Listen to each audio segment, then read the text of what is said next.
ara hi ha més gent gran i menys gent jove en actiu, que s'allargui això de treballar als 67 anys y que no haya tantas prejubilaciones.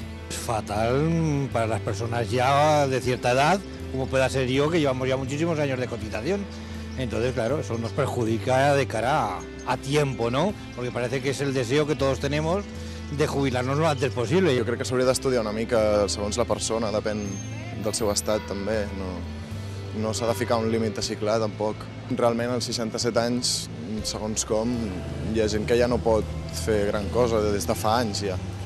O sigui, trobo que també és una edat una mica massa tard, jo crec, per jubilar-se. Como se está desarrollando los acontecimientos es que es lógico.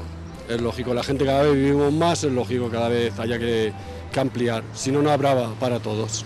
A mí me parece bien siempre y cuando el trabajo sea competente para la edad y el estado de ánimo que tenga la persona.